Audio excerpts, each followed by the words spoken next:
Hey guys, it's Osiris here from Mechs on Deck. Today we're going to do something a little bit different. We're going to be doing a review of the bumper that I built on stream about 2 weeks ago. If you haven't had a chance to check that stream out, there's a link to that VOD in the description. You can watch me build it from start to finish, as well as see a couple different keycap profiles and flipper options that'll be available when this goes to group buy. Just a quick disclaimer about this board. It's designed by Zap Cables, who is a sponsor of this channel, and we did receive this prototype free of charge. However, that did not influence this review by any way, shape, or form. John wanted our full opinions on this board and really know how we felt about it. And so that's what we're here to do today. So let's go ahead and dive in and see how this thing works. This is the bumper. It's a new take on your standard 60% brought to you by John at Zap Cables. The bumper is a tray mount board that features a 7-degree typing angle, and depending on your selections, the bumper will be comprised of either CNC aluminum or polycarbonate. The top and the bottom of the board are surrounded by beautiful curves that give the board a classic yet modern look. Encased between those curves lies something special, the flippers. Included with each bumper is one set of 2 flippers in your choice of polycarb, aluminum, or brass, providing you with endless customization possibilities. While most boards of this size would utilize small bump-ons to secure the board to your desk, the bumper uses 2 neoprene non-slip footings that span the bottom of the board to make sure your board isn't going anywhere. While the color options that will be available during the group buy haven't been released yet, both the bumper case and flippers will be Cerakoted. And I must say, this is one of the best Cerakotes that I've ever seen in person. The white is extremely smooth and maintains a bit of shine, while the black flippers are more matte. With the polycarbonate flippers, the slits in each side of the bumper will allow for any underglow from your PCB to spill onto your desk so you can get your RGB fix on. You will be able to purchase multiple sets of flippers during the group buy, and John is making the files available so you can create your own and have a one-of-a-kind bumper. The bumper will not come with a PCB or plate, so you will have to provide that on your own, but the modestly sized yet clean USB cutout is large enough to support both mini USB and Type-C PCBs. The bumper does differ from a standard tray mount in that it opts for a 4-post mount, removing the 2 centermost mounting points. This gives the board a bit of flex, especially when using a polycarbonate or thinner aluminum plate.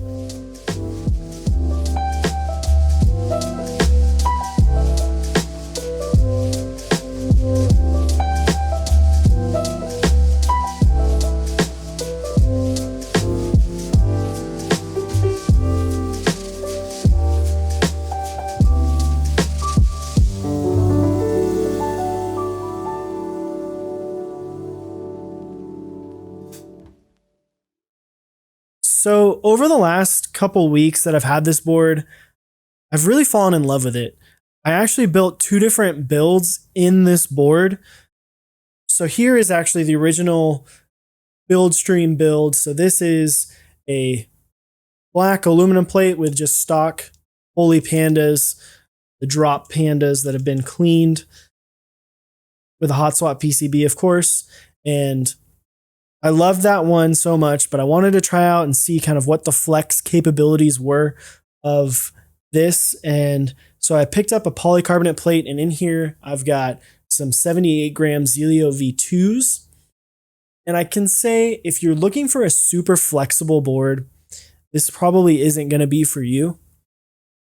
The posts, even though it is a 4-post design rather than a 6-post, removing what would be this post here and this post that's kind of more in the center here. So those are gone, but the posts themselves that are left are not super, super high. It's not like something like a Fiel or a Klippa where those posts are removable and they've got some distance between those and the bottom of the case. It's pretty close. So if you were looking for something that's super, super flexible, I'd say this probably isn't what you would be looking for. But if you want just a little bit of flex, and really for me, what I loved is the spring back, the kind of vibration that you get when the switch returns. Feels really nice. It gives it a different overall feel than something like a top mount like my Orange 75 or a sandwich mount like my TX60 where it's really, really rigid. It's really nice to have that little bit of squish, The return is really nice. But with that being said, let's go ahead and dive in, and we're actually going to do a typing test so you can see how this build sounds.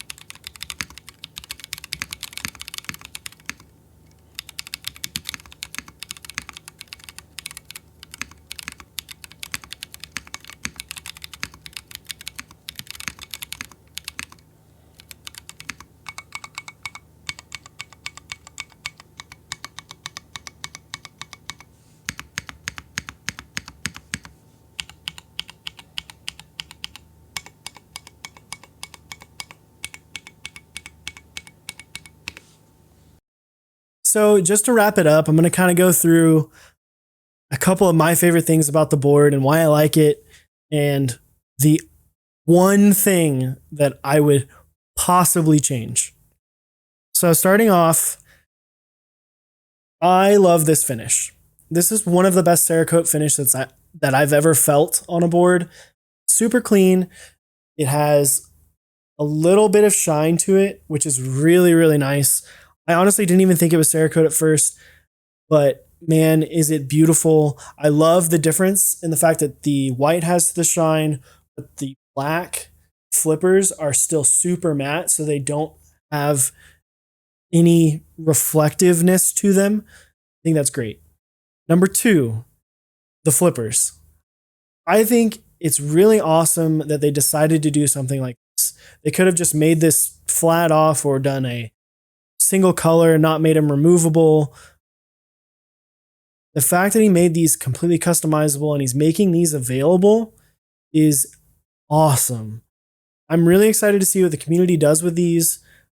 Excited to see how heavy the brass ones are, because I think this is already a pretty heavy board as it is without a weight. So those would be kind of like the pseudo weight for it. So I'm excited to see how heavy this board will get with those. Third is, look at how tight this board is on. My TX60 is not even this tight. These tolerances are incredible. Like, for a tray mount board, that is awesome. It is super, super tight, and you don't see that in a lot of boards. Like I said, my TX60, the TX60 is known for the gaps between the edges and the keycaps. It's got a huge gap there, and this doesn't. And it's a tray mount. You kind of almost expect tray mounts to be a little bit looser, have a little bit of gaps, you can kind of see in there. But on this one, you can't. And then last but not least, the thing that I never thought that I would be as stoked about as I am, these feet. I cannot get over these feet. Like I said, this board's pretty heavy as it is. These feet keep it glued to your desk. And when I say glued to your desk, I mean you put this thing down and it is not moving. So I can't imagine what it'll be like with the brass feet or with the brass flippers. These feet, if you are looking to design a board, put these on it. They are incredible. Bump-ons, go home. You've been bettered by these non-slip feet. These things are awesome. Now, the single thing that I would contemplate changing, and this is not something that I even think is personally needed, I think this is something that I could see people in the community wanting. And that would be for the 4 posts that are in here to be a bit higher, so that way the board does have a little flex. Like I mentioned a couple times, the posts are relatively low to the base and there's not a ton of flex. With that being said, there is some flex.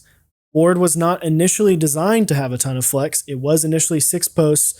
They removed the 2 middle posts because people in the community were like, hey, you should do this.